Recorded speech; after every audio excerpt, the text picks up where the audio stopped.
आके किसी जन को लुभायमान करके मत ले जाना, नहीं तो अपराध लगेगा। मान लो कोई ऐसा, चल हमारे यहाँ घर में पोछा लगाना, तुझे सब खान पान सामान, कभी ऐसा मत करना। तुम्हारे अंदर दया आवे तो यहाँ एक झोपड़ी बनवा कर उसको यहाँ वास दे देना, वो मांगेगा खाएगा, भगवत प्राप्त होगा तो आपका कल्याण हो जाएगा।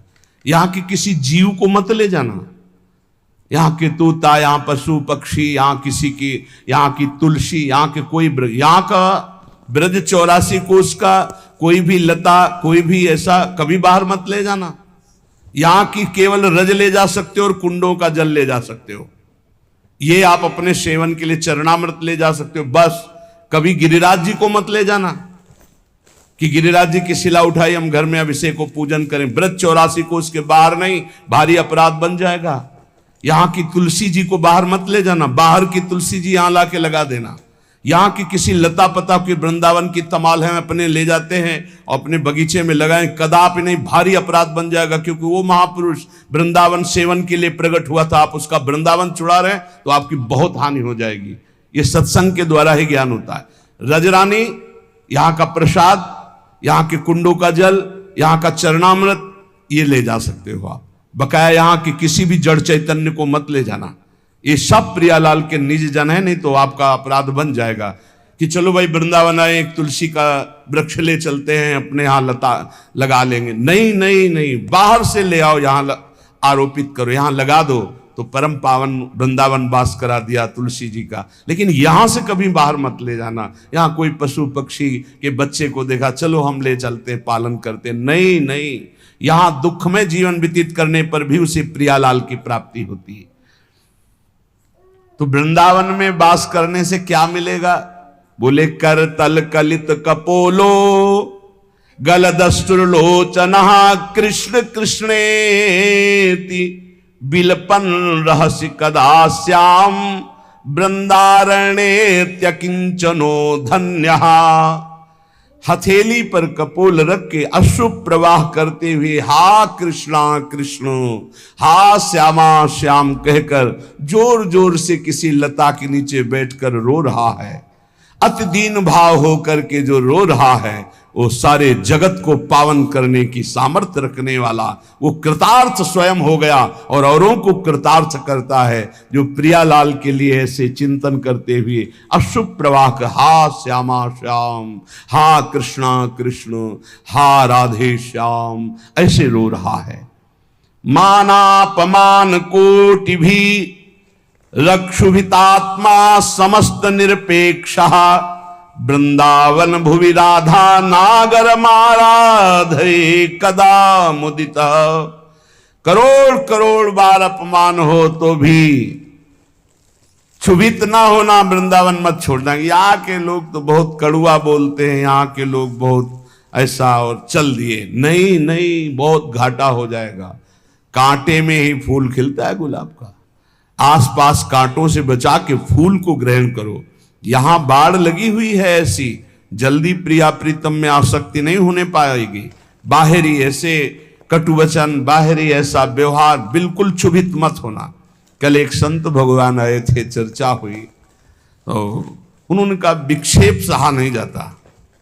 तुमका पिटाई हुई कभी? बोले अभी नहीं। अभी तो कुमार के हाथ ही नहीं लगे, 2-4 बार पिटते तब बात समझ में आती, अभी पिटे तो हो नहीं। पिटे बिना जो पिट गया वो हिट हो गया, पक्का समझा। यहां जो जितना पिटा वो उतने यशस्वी होगा, ध्यान रखना। सहन करना, विक्षेप क्या चीज होती है? क्या चीज विक्षेप होती है?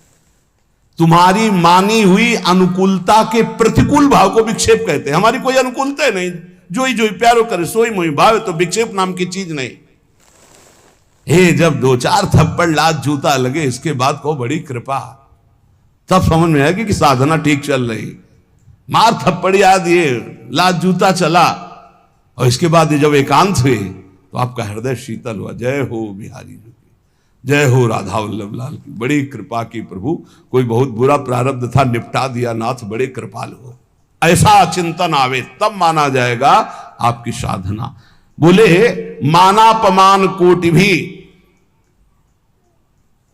करोड़ों प्रकार से तुम्हारा अपमान हो तो भी क्षुभित नहीं होना। और करोड़ों लोग मान करें तो हर्षित नहीं होना, नहीं होगा। ये नहीं होगा यदि वृंदावन का आश्रय लिए हो, रसिकों का संग करते हो, प्रियालाल में थोड़ा भी नाम जपने का भाव है तो सामर्थ्य आने लगेगी। ये बहुत ऊंचाई में बैठ गए हो, अपने तो सबसे मिलते हैं ना, पता चलता है 50-50 वर्ष हो गए, अभी साधना का स्वरूप नहीं जाना, प्रभु अभी चित्त का समाधान नहीं हुआ, भगवत प्राप्ति तो बात जाने दो। और सत्संग सही मिल जाए तो बच्चे बच्चे में चित्त का समाधान हो गया, बच्चे बच्चे में।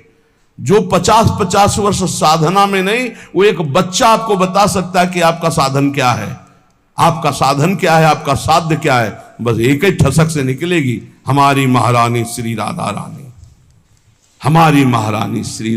पक्का समझो ये जो तुम्हें मिला है ना, ये वृंदावन रज रानी और रसिक जनों की अपार कृपा से मिला है, ये सब साधनों का सार है।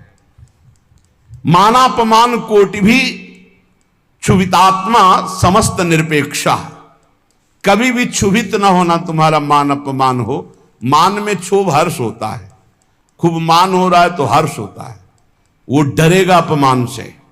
ये डर हटा दो, मान को स्वीकार न करो तो अपमान का डर नहीं होगा। बहुत बड़ा डर होता सम्माननीय पुरुष को निंदा का, जो मान को ग्रहण करता अपमान से भयभीत होता है। जो मान अपमान को धूल समझता है वही भगवान के मार्ग का पथिक होता है। न मान में हर्ष न अपमान में शोक, लेकिन बातें बनाना प्रवचन करना सरल है, जब अपमान होगा तब छाती में ऐसी कोई मशीन नहीं है कि नाप के दिखा दिया जाए, नहीं, उस समय देखो क्या उथल पुथल होता है। वही मुझे प्राण प्रिय है जो ना किसी को उद्वेग देता है, ना किसी के उद्वेग देने पर उद्वेगित होता है, वो महान भागवत है। देखो कसौटी में कसो, दंडवत प्रणाम यश वाह वाह जय हो, कैसा लगता है? पाखंडी नाटक करता है, फिर कैसा लगता है? अगर दोनों में अंदर ठीक एक ही बिल्कुल एक ही जगह सुई है, राधा राधा राधा, तो करेक्ट है। और अगर सुई हिली डुली तनिक भी तो इसका मतलब मानापमान का प्रभाव पड़ता है।